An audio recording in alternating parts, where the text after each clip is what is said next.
Hello dear friends and students, Assalamu alaikum. Please pick up your shortened notebook and take the dictation of Daily Dawn dated 16 January 2022. So let's start.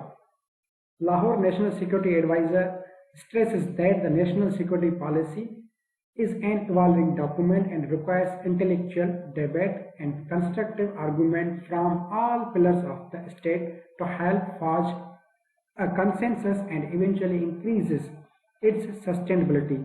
Though the opposition boycotted the National Security Division's briefing on the policy to the Parliamentary Committee on National Security early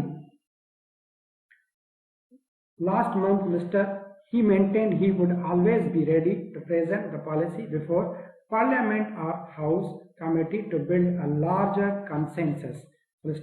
The committee meeting was, however, very well attended device last year when the Army Chief had briefed it on national security issues. He stressed that the opposition should not politicize national security, which should remain above all differences.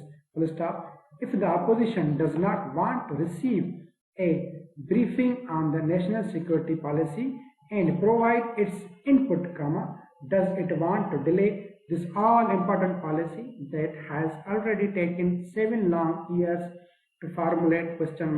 He asked. Next para.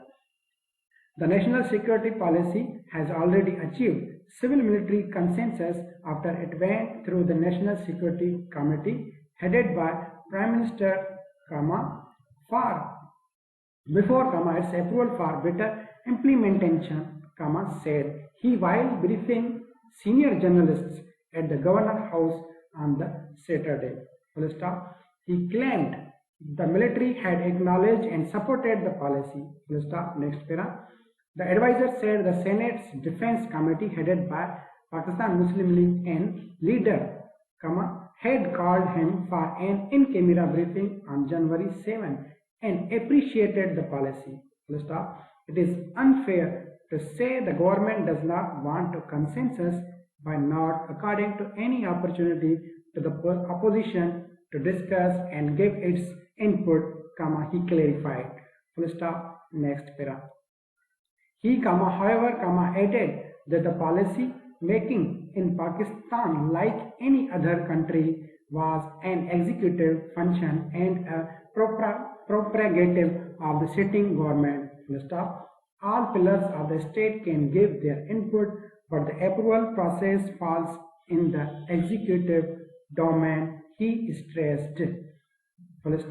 Next para and last para. Since the national security policy is an evolving document, he said the government had ensured in it that there is a mandatory annual review, radical changes were taking place all around each day. Similarly, he said, whenever a new government takes over, it would have the powers to review it. The national security said the document would serve as an umbrella for all policies that had anything to do with national security and cited an example of the education system. The key directions of the policy will never be reversed, he stressed. He further said the National Security Division would advise the policy's implementation, adding the Prime Minister had instructed the National Security Council, would review its progress report every month to solve teething problems in the implementation stage.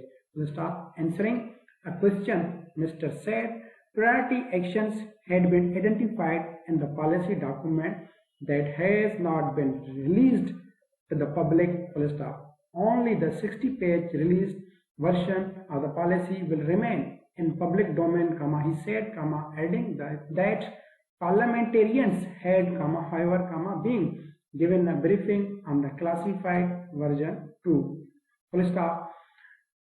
To another question, he said the policy would continue offering guiding principles on how to come out of a certain crisis and cited the examples of Pakistan going to the International Monetary Fund and its consequences.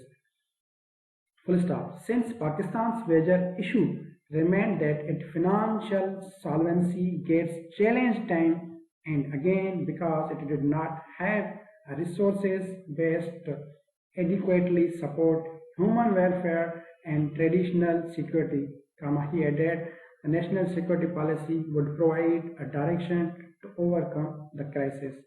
Thank you, dear friends. Assalamu alaikum. Allah Hafiz.